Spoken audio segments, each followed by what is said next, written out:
راستہ دکھانا تو یہ آپ بھی دکھا سکتے ہیں. تو نبی کریم علیہ الصلوۃ والسلام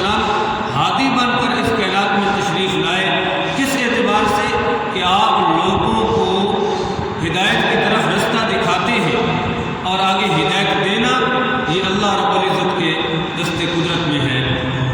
تو بہرحال ارشاد فرمایا گیا کہ اے اللہ ہمیں سیدھے راستے پر چلا۔ صراط مستقیم سے کیا مراد ہے؟ صراط مستقیم سے مراد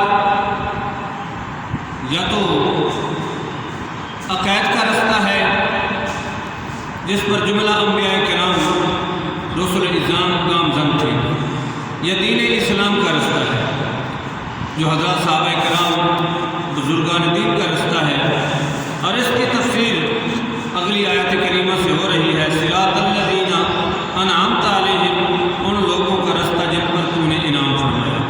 اب سوال یہ پیدا ہوتا ہے کہ وہ انعام یافتگان کون ہیں؟ تو قرآن کریم کو سمجھنے کا جو اصول ہے کہ القرآن یفسر بعضہ بعضا، کہ قرآن کا بعض حصہ دوسرے بعض کی تفسیر کرتا ہے، تشریح کرتا ہے۔ تو انعام یافتگان کون لوگ ہوئے؟ تو 5ویں پارے میں دوسرے مقام پر ارشاد فرمایا انعم اللہ علیہم من النبیین والصدیقین والشہداء والصالحین، کہ جن لوگوں پر اللہ رب العزت نے انعام فرمایا وہ نبیین، صدیقین، شہداء اور صالحین ہیں۔ اس سے پتہ چلا کہ انعام یافتگان اللہ والے محبوبان خدا، حضرات انبیاء کرام، رسول اعظام اور صحابہ کرام رضوان اللہ تعالیٰ علیہم اجمعین، اہل بیت اطہار اور امت مسلمہ کے بزرگان دین ہیں۔ یہی لوگ انعام یافتگان ہیں، اور یہی انہی لوگوں کا رستہ ہی مناسب رستہ اور درست رستہ ہے، اور اسی ہی کی دعا کی گئی، اے اللہ ہمیں صراط مستقیم پہ چلا۔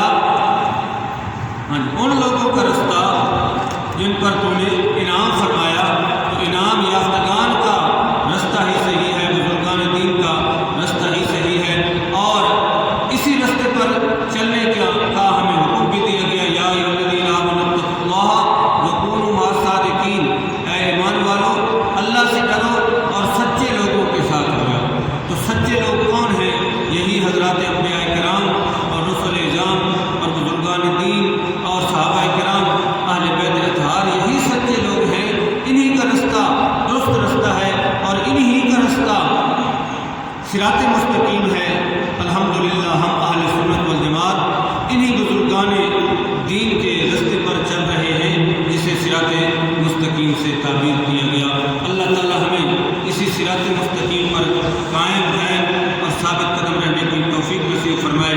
باقی جمع کے صیغے کے ساتھ یہ نہیں فرمایا گیا کہ مجھے سیدھے رستے پر چلا، یہ فرمایا گیا کہ ہمیں سیدھے رستے پر چلا۔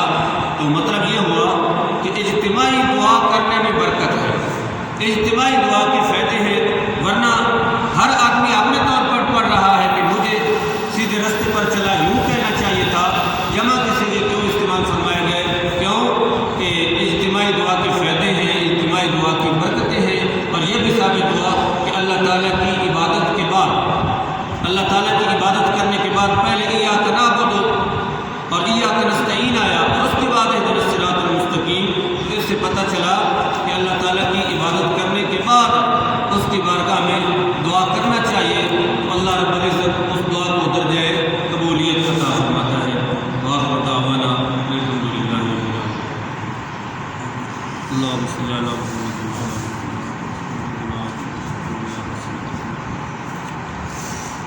وعلی آلہ